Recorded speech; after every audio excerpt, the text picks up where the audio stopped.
நான் 9th படிச்சுட்ருக்கேன், my dream is to become a doctor அப்படின்னா NEET exam is important to me. Please understand, because unless I crack NEET exam, I cannot become a doctor. So explain பண்ணணும்.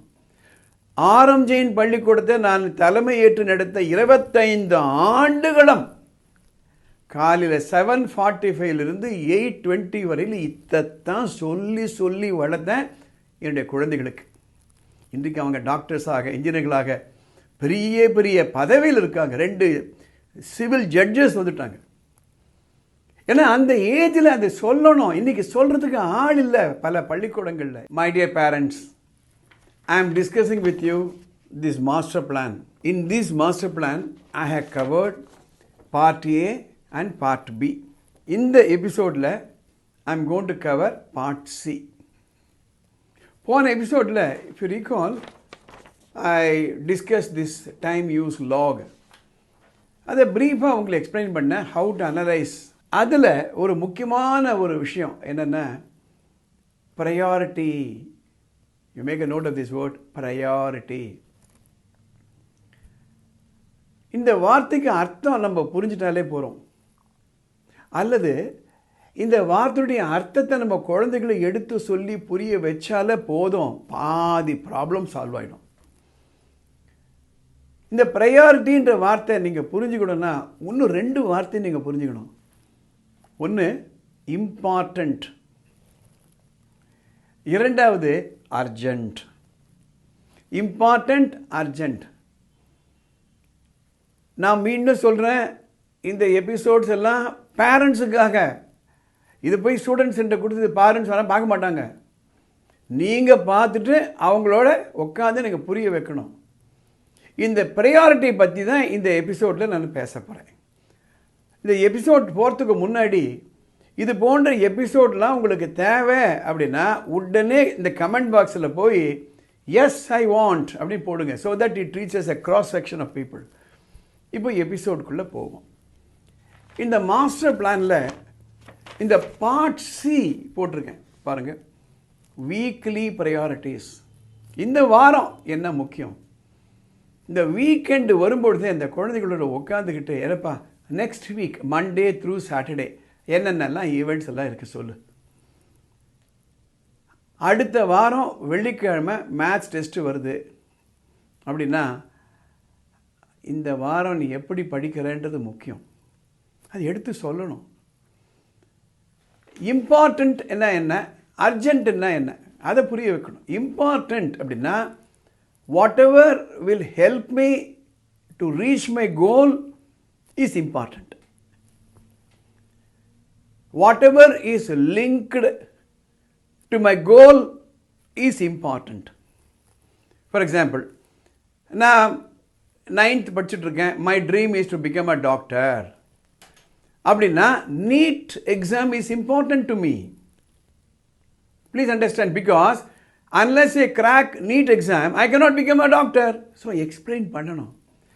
ஆரம் ஜெயின் பள்ளிக்கூடத்தை நான் தலைமை ஏற்று நடத்த 25 ஆண்டுகளும் காலையில் 7:45 8:20 வரையில் இதைத்தான் சொல்லி சொல்லி வளர்த்தேன் என்னுடைய குழந்தைகளுக்கு. இன்றைக்கு அவங்க டாக்டர்ஸாக, இன்ஜினியர்களாக பெரிய பெரிய பதவியில் இருக்காங்க. 2 சிவில் ஜட்ஜஸ் வந்துட்டாங்க. ஏன்னா அந்த ஏஜில் அதை சொல்லணும். இன்றைக்கி சொல்கிறதுக்கு ஆள் இல்லை பல பள்ளிக்கூடங்களில். ஏன்னா போர்ஷன் முடிக்கிறதுக்கு டைம் கிடையாது. So then I go back to this. சொல்லுங்கள், நீங்கள் பண்ண இந்த டைம் யூஸ் லாகில் எதெல்லாம் இம்பார்ட்டண்ட்ப்பா பார்க்கலாமா, உட்காரலாமா? 4 மணி நேரம் போச்சே அந்த இன்ஸ்டாகிராம்லேயும் ஃபேஸ்புக்லேயும் ஹாய் போட்டு ஹலோ சொல்லி, அதெல்லாம் இம்பார்ட்டண்ட்டா? இந்த வேலையை செய்யாமல் இருந்திருந்தால் உனக்கு நேரம் கிடைச்சிருக்குமா, கிடைச்சிருக்காதா? நேரம் இல்லைன்னு சொல்கிறீங்களே கடைசி நேரத்தில், அந்த நேரம் இதெல்லாம் சேவ் பண்ணியிருக்கலாமா இல்லையா? So that is called important. So let them know the difference between important and urgent. Urgent என்னன்னா ஒரு நேரத்தோட கனெக்ட் ஆகணும். A thing which is urgent will become more urgent with the passage of time. Please understand. A thing which is urgent will become more urgent with the passage of time. அப்போனா அதுக்கு ஒரு time limit fix பண்ணணும். நாளை காலையில் 10 மணிக்கு English test அப்படின்னா நேற்று காலையில் அது அர்ஜென்ட் இல்லை. But with the passage of time it becomes more and more urgent. You cannot stop it because you cannot stop the time. நமக்கு என்ன ஒரு டெம்டேஷன்னா, until it become very urgent we will not act on that. That is psychology. For example, இன்னைக்கு இவனுடைய ACT subscription கட்டணும் internet, அது போன வாரமே கட்டிருக்கலாம், நாட் அர்ஜென்ட். இன்னைக்கு ரிமைண்டர் வந்துடுச்சு, இன்னைக்குள்ளே நீ கட்டலன்னு டிஸ்கனெக்ட் பண்ணுவோன்னுட்டு உடனே நான் கட்டுறேன். So the children should be trained to do things before they become urgent. என்ன காரணம்னா, ரொம்ப அர்ஜென்ட் ஆகிடுச்சு, இம்பார்ட்டண்ட் அண்ட் அர்ஜென்ட் ஆகிடுதுன்னா கிரைசிஸ். அப்போது அந்த குவாலிட்டி மெயின்டைன் பண்ண முடியாது.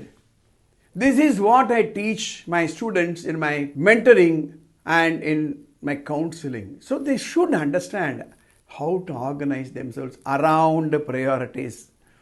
So this is a brief summary of priority. We will discuss more about it in the next couple of episodes. If you feel this episode will be useful to others, immediately share it, like it. படிப்பு பற்றியோ சட்டம் பற்றியோ உங்களுக்கு ஏதாவது சந்தேகங்களோ குழப்பங்களோ இருந்ததுன்னா மேலே ஒரு WhatsApp number போகுது, அந்த நம்பருக்கு ஒரு மெசேஜ் அனுப்புங்க. அதை பார்த்துட்டு வரக்கூடிய எபிசோடில் என்னால் அதை கவர் பண்ண முடியும். இந்த சேனலுக்கு சப்ஸ்கிரைப் பண்ணுங்கள். அடுத்த எபிசோடில் சந்திக்கலாம்.